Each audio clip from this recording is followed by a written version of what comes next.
My name's Phil, and I have aphasia.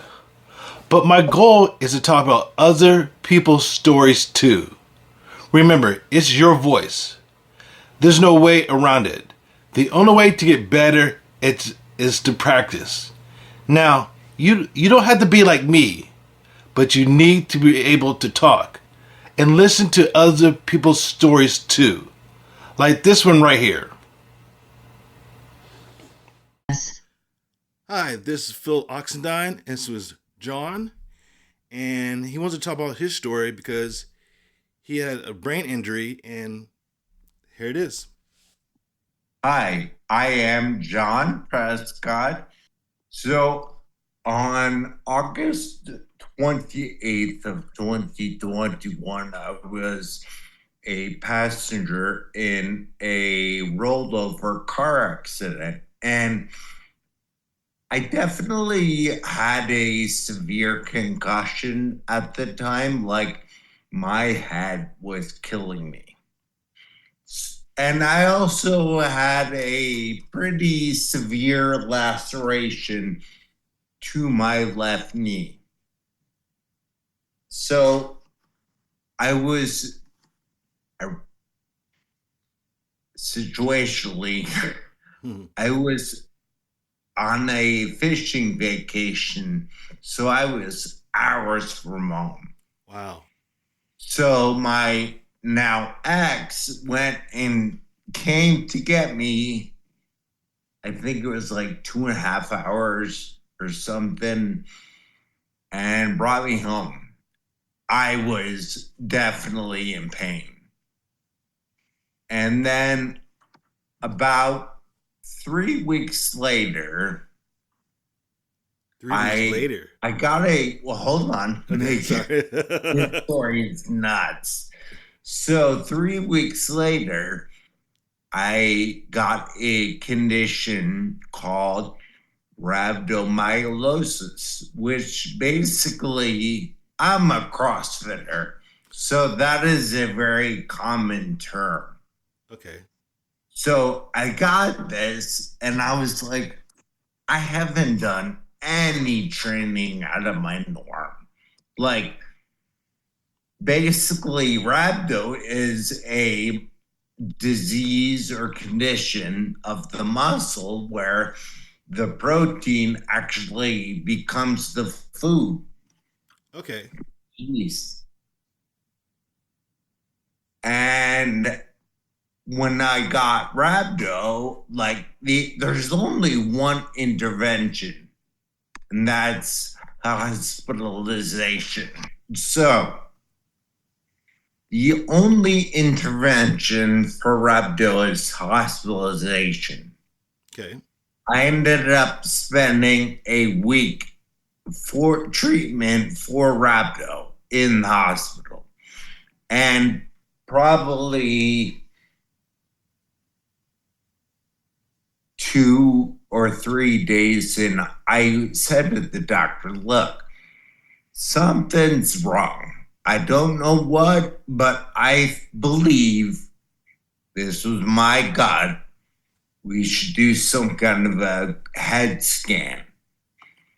And we did it, and he came back with goose eggs. No issue, you're good. So I stayed 2 more days, and then probably about, and this was a couple weeks after, probably about 3 weeks later, I owned a gym. Okay. And I was coaching, and like the right side of my arm, my abdomen, my face, my leg, it was numb. And I'm prior to owning a gym, I rode in an ambulance for 13 years. So at the very least, I knew this was bad. Like something's not right. Something's wrong. Yeah. Your whole body, like a limb, okay. But your whole body on one side, not good. Okay. So I called my primary and he was like, you need to go to an ER. You're having a stroke. And I said to him, listen, I know all the signs of a stroke. Like, I have none of them. I need a direction. I know what a stroke looks like. And apart from this numb feeling, everything else is normal. And he was like, all right, well, I'll tell you what, you need to see a neurologist stat. So the next morning, I went to a neurologist and they discovered it's called a cavernoma or a cavernous malformation. And a lot of people probably have them. I mean, it's a very common thing, and most people never get them operated on. Mine was so commonly they're located on the superficial side of your brain, so they opt to just leave it be. If it doesn't affect anything, leave it be. Okay. Because surgery is going to affect you. Okay, I understand. All right. Well, mine was located after they did an MRI. They found it located right at the top of my brainstem. That's not good. No. No. So the doctor said, look, I don't want to operate on you because where your bleed is a very dangerous place. And he said, go home and let's hope that your brain reabsorbs the blood, which is causing your numbness. And if it rebleeds, you're going to know. And he was not lying. I knew. It was like, I think 5 days later, I was in bed. And I went to just get up in the morning, go to the bathroom, do the thing. I couldn't move. And when I stood up, I immediately fell. And I was nauseous, like crazy nauseous. And the thing that sucks, I had no food in my belly.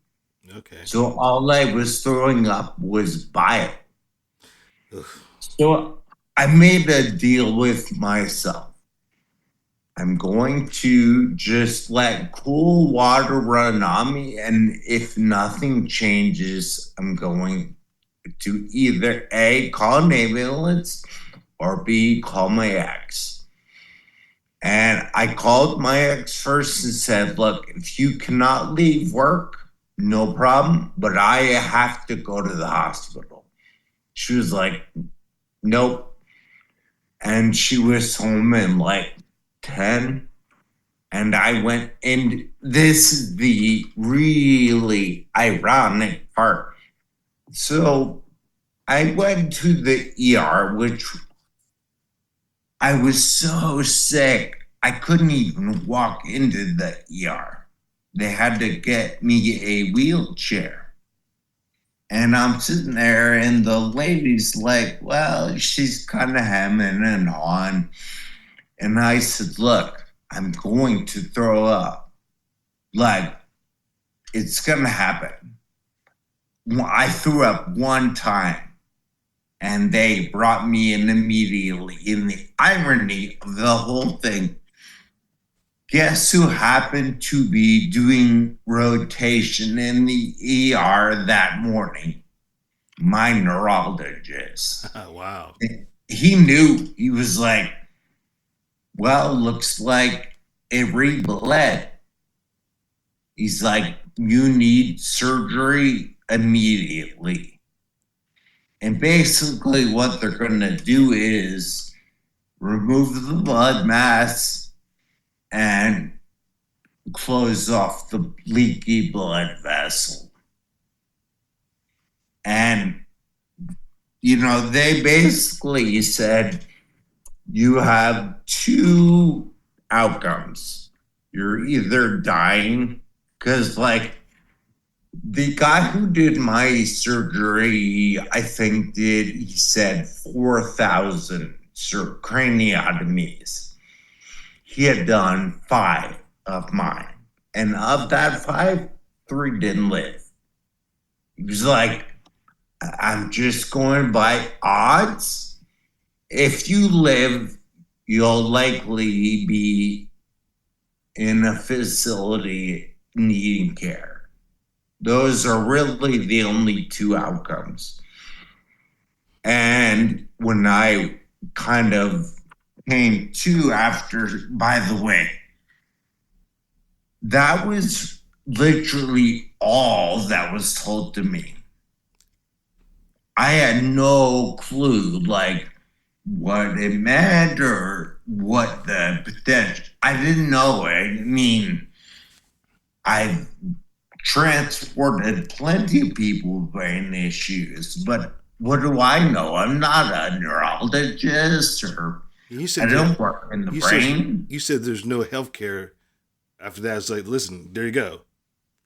So yeah, so I get the surgery because no choice, and Gary being met with by a lawyer to do your will when you're I'm very healthy. Like, health is the way of life. To be met that moment, it still didn't set in. Like, I'm in serious trouble. I had no clue. I was like, I'll get surgery. We'll overcome this. I'll be fine. Well, that was not obviously the case. So fast forward to when I woke up, I was drugged. I had no idea. I was so out of it. I remember waking up in a room with a nurse. Beyond that, I have no recollection. Wow. But the doctor came to me shortly after the surgery, and he performed what's called a Babinski test, basically a neurologic test to ensure that your brain is automatically functioning like both sides of your body. Okay. So he did it on both feet. My feet went like that, and he was like, "Whoa!" And then it was about. By the way, I only stayed in the room a day. I was like, "Wait, what is recovery?" And he was like, "Sleep." I was like, "You're waking me up every 2 hours. Yeah. How do I sleep?" Well, he literally had no disagreement. He was like, as long as you can urinate on your own, you're free to go. Okay. And I couldn't at first. But within probably 8 hours, I could. And he was like, all right, you're good to go. Well, I leave and I go just recover. I bet I slept for like a week. Wow. And like, I know that I was like active or I was awake. People were visiting me, but like, I don't recall any of that. None of it. And this was fun. I had to relearn how to walk. So when I first got released, I was in a wheelchair. And I went to Now, mind you, I have to relearn how to walk, a fundamental thing that you do from like 18 months on. It's crazy. I've Yeah, you have to relearn how to do it. So, mind you, that in itself is a actual miracle, which will lead me into the PT discussion. But basically, I for a week straight, I would eat and I would sleep. That's all I would do, and use the bathroom. But beyond that, I didn't do anything. And then probably about 3 or 4 weeks into it, I ran out of PT visits. And the issue for an insured person is you get 30. If you're on Medicaid, you get 30. I had to relearn how to walk. Like, it takes 50 just to do that. And when I kind of realized that it'll take me years to get better here, like, and it's not the office's fault. Like, they're doing their PT thing. And honestly, some of the greatest people. yes, they understand you. Those people are there to help you. They care. Yes, they all care. They care for you. You gotta get have the all the doctors and stuff, the visuals, and say these people to help. They want to. They're there for you. Sorry, I love that so much. OTPT and Sure. speech. And I look at it like a neurosurgeon needs to be good at neurosurgery. I don't care if they are nice. Can they do the job? Yeah, Can they save my life? That's what I care about. So I didn't really have much expectation with that. But when my insurance ran out, and then I looked at, cash pay, it was like $200 a visit. Well, that's not sustainable by anyone. And so what I did, and what I fundamentally believe has dramatically helped me, I had to relearn how to talk to. And I do believe I'm not a doctor, I'm not a scientist, but I've witnessed this with my own eyes. Like, healing the brain is slow. There's nothing you can do about it. It takes time. But what I found is by elevating your heart rate fitness 3 to 5 times a week, your rate of healing is exponential. I love CrossFit, but I also believe fundamentally just move. The human body was designed to move. thank you, And thank you, thank you. Yes, if you talk brain health, everything supports fitness. Not because you have a TBI, just brain health. Like, it's good for you. yeah. And that I've always believed. Like, fitness and the way we live, fitness should not be an option. And I mean, like, if this were 200 years ago and we were tilling the fields, different time. But we're not. We don't do that. And I think it's ridiculous to, like, think you can shift, culture, but you can emphasize one thing that matters: move. I like that. Just do something. Anything. Yep. If you love yoga, good on you. Do yoga, do boxing, do Pilates, meditate, just do something. You like count steps? Do it up. Count them steps. I like that. Yeah.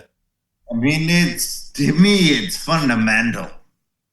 I've read now 3 books by stroke victims that healed and recovered just by walking. But it comes. Granted, my accident was 3.5 years, 3 years and 4 months, and most stroke victims take 8 to 10 years. So I believe I'm moving at a exponential rate, but I put stock in just moving. Like, But no, I do not do what I used to do. Yes, I was a little crazy, but I still do things every day. that's good. What it was? How did it get when you found out aphasia? Aphasia is because of my rate of speech being as fluid as it is. I innately get annoyed with myself because I have things that I want to say. Like, my frontal cortex is totally attacked.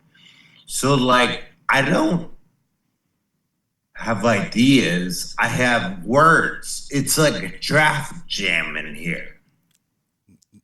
I'm glad you They said that. make everything tough. For me, it's the same thing. What I tell when I found out what aphasia was, which I still didn't know the word was, but I knew something was wrong. It's a block in your mind, and it's saying like, I can do this, but your mind, you can't say it out loud. We just say it, and there's a block, and you have to have neuroplasticity to get your brains back together again. Listen, I know what I want to say, but I don't want to say it to you, and it does take time, It does. and it sucks, but it's It does rewarding. happen tonight. It's I've been rewarding too. It's rewarding too. Just saying, oh, okay, I know I'm sorry. I can say this now. I've been working with these fellas who have either had a stroke or had brain surgery, and they work out, 3 times a week. And I program for them, and the progress and just the mindset of fitness. I gotta do this. That has been huge. But like the actual tangible physical progress is unbelievable. I mean, there was a stroke victim that when I met, he only walked with a cane. He hasn't, for the first time in 5 years, this guy walked the grocery store, which seems so maybe innocuous or benign to normal people, but like he walked the grocery store. He went out in a social setting, which when you have a TBI is tough, and he walked by himself. That that's like changing lives. So it can happen, but neuroplasticity happens when your heart rate is elevated. And that's scientific. That is a fact. Like you can research, it's Yeah, a known fact. yeah. I didn't know anything about that, but I did know that my brain was not working, and I knew because when I first of all, whatever, the fact that my on my speech pathologist, when I can say the word first time in a long time, I noticed that I was an athlete. I look at gym and stuff like this, and I said I can do better and do all this stuff. And when I was healthcare, but I said something's not right because I'm talking to you. I think I'm talking to you, and I'm not saying the same thing. All I just say is fuck, hi, bye, and that's it. And that's it. Yep, something's not right there. And that's when I know that not what phase it was, but I knew myself and listen, what's going on there? And that's why I was able to understand that they're there to help me. They are. Yeah. So put your pride aside and think you know shit because you don't. It's so true. And I hate to say it, men think we know everything and we know shit. True. I knew everything. I didn't know shit. You put it in your pride and help. And like I have a background in, I was in EMS. I owned a gym. I've been working with adaptive athletes for like 8 years. I have a lot of people you needed to talk to already. And I've been doing that. So like I thought,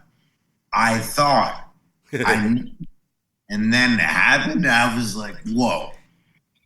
I mean, I wasn't uneducated, but You just know. I didn't know. You didn't even know what it was. I know what it is. And you're like, you don't know shit. My entire outlook on life is different. Oh my God, yes it is.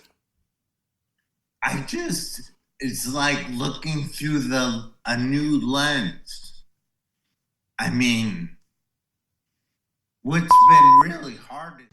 Now remember, subscribe, please.